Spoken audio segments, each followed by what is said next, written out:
Nak, okay ra ka? Nak, kaya pa nimo? Nak, kaya ra nimo? Makagraduate ka man.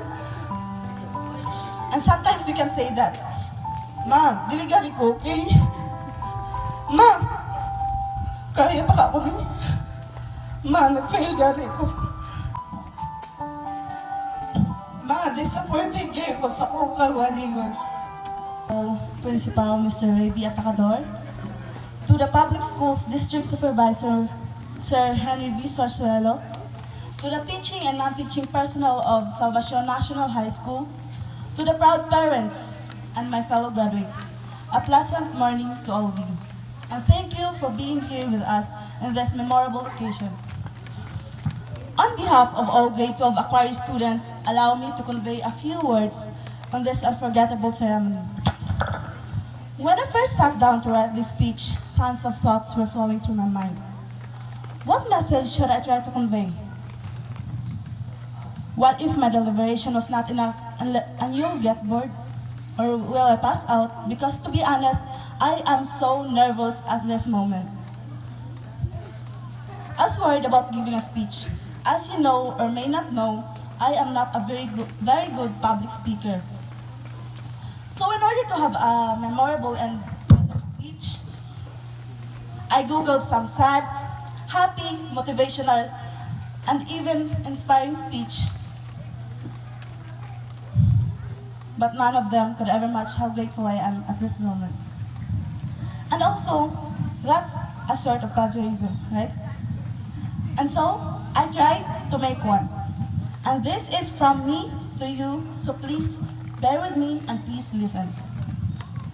My dear co-graduates, the first step have been successful. As it is said, the roots of education is bitter, but the fruit it bears is very sweet. Time flies so fast without us realizing it. We were just grade 7 students back then, was having a hard time remembering all these new people's names and struggling to find new friends from those bunch of strangers. Awkward smile, awkward approach, that we didn't imagine that would turn into friendship and emotional bond. My dear fellow graduates, we all did it. Throughout the journey, we've encountered different challenges that took us out of our comfort zones. Sufferings from piles of homeworks and activities, countless breakdowns because of pressures, pero late lang gihapon mapasa o performance. Deadline karon pud maghimo. Even if last week pa nag-remind ang teacher. Ang ending, nag-cram. We've heard a lot of criticism from people. Grade 12, mga kinuan ra na. Kanang grade 12, mga tamaran mo na. Grade 12, mga bagraan mo na. Pero di na tama, suko og mayo, kahit half tinood biya na. Maybe that's one of the reasons why we didn't grow up. That we're different from other graduates. We let ourselves be affected sa ilang mga gipangingon. Instead of growing, we became doors. That tried to knock us out, that killed our hope to be better as soon as we graduate. They made us feel that we're just a nobody, right? That we're just an embarrassment, yeah? And that became our insecurity. That everyone expect nothing from us. In other words, sinuka na ta. However, do you all know why we're still here? Simple. Adaptability. But we must admit that it was really hard. Some of our friends and classmates transferred to another school, and some of them stopped. In other words, we're the survivors, and here we are, standing at the edge of our high school journey.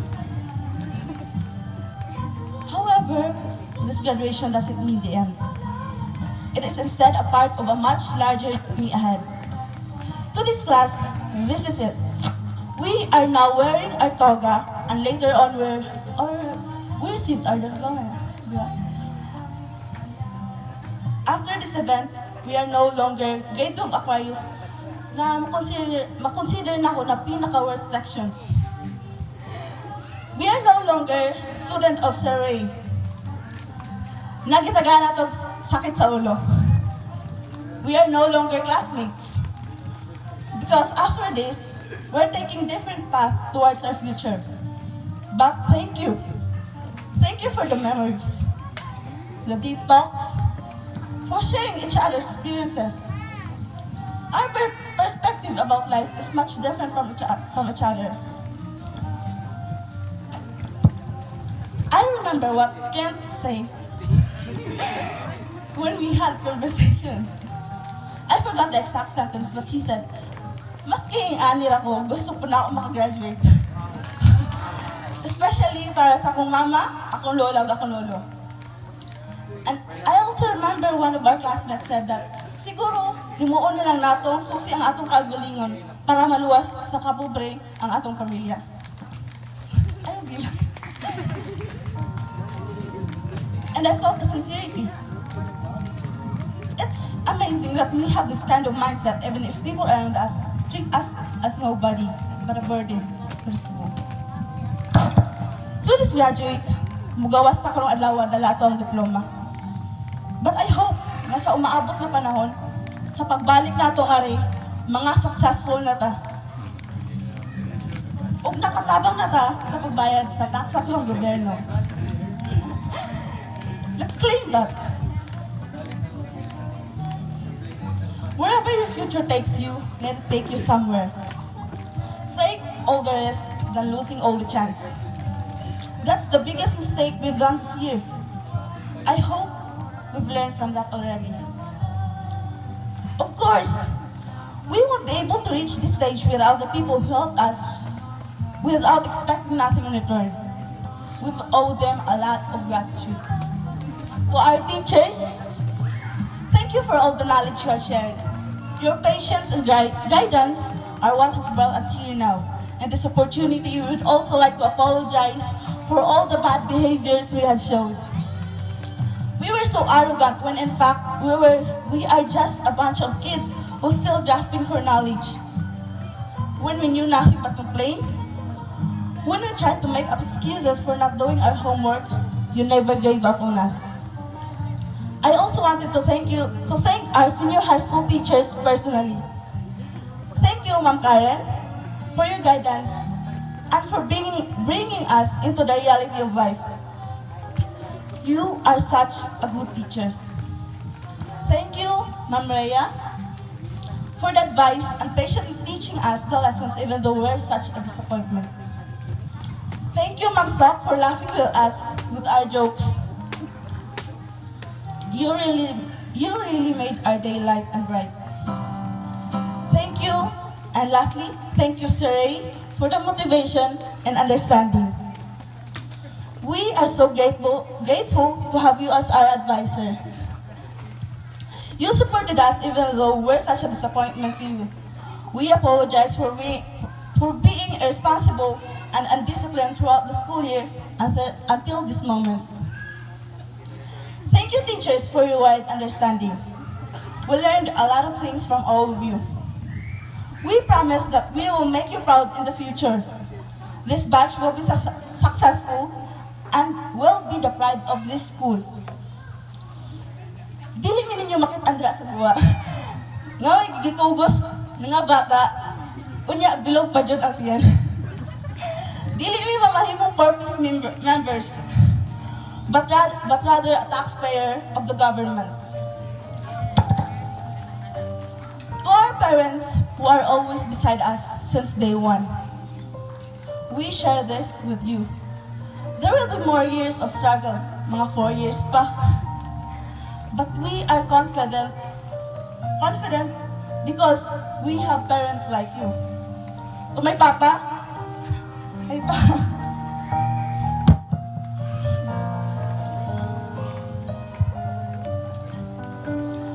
Vlogger din na siya, guys. I-follow na ninyo. Pa, I witnessed your sacrifices and struggles. To be honest, after graduating high school, I don't really have plans on studying and pursuing college.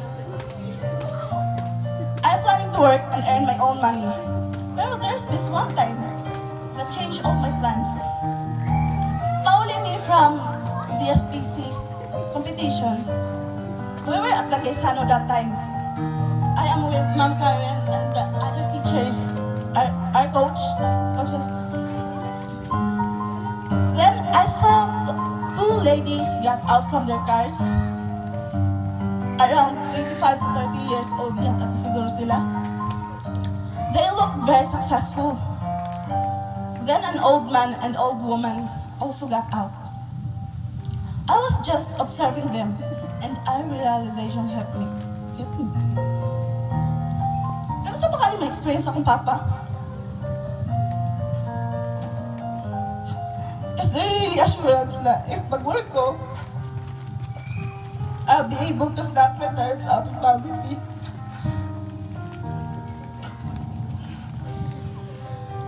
I want my father to experience the best because he's the best father.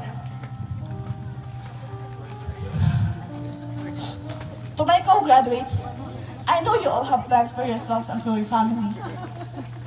And let's make that happen. Our parents are so proud of us. They just can't really say it directly. Just like we can tell them our problems because we don't have the courage.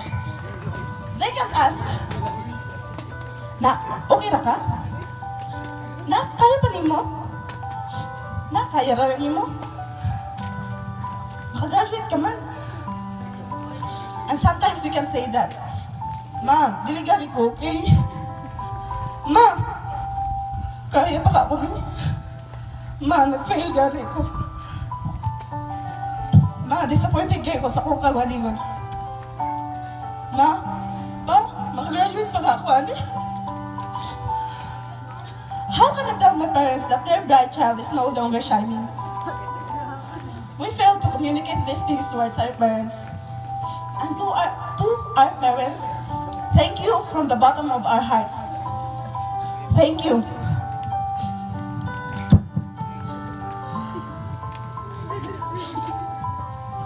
My fellow graduates, just like our parents said it would, time went by faster than we expected. So I hope that each one of you cherish these precious moments we have spent together, because no matter how much you may want to, you can come back to high school. Everything eventually ends, and that's true. Because today, we bid our goodbyes. Goodbye to your trials and quadros. Like Winnie the Pooh said, how lucky am I to have something that makes saying goodbye so hard. Let's say goodbye to our old selves and hello to the new we.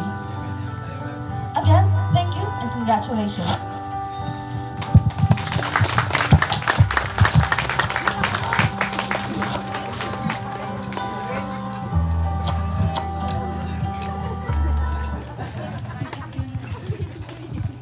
Certificate of recognition is hereby awarded to Abegail P. Pahid for achieving the Academic Excellence Award with honors in grade 12 Aquarius for the school year 2024-2025 during the 8th graduation rites with the theme Generation of Unity Partners for the New Philippines. Given this 14th day of April 2025 at Salvacion National High School, Salvacion, Palanas, Masbate. Signed by Mr. Ray Asibuque, Class Advisor, and Mr. Ray B. Atacador, Principal. Another certificate of participation is presented to Abegail P. Pahid for her active participation during the Division School Press Conference held at Aroroy National High School, Aroroy, Masbate on November 7 to 9, 2024. She will also receive the Senate Gold Medal for Academic Excellence, a prestigious award given to graduating students with the highest academic distinction. This recognition bestowed by the Senate of the Philippines highlights exceptional achievement and emphasizes the value of excellence and dedication in education.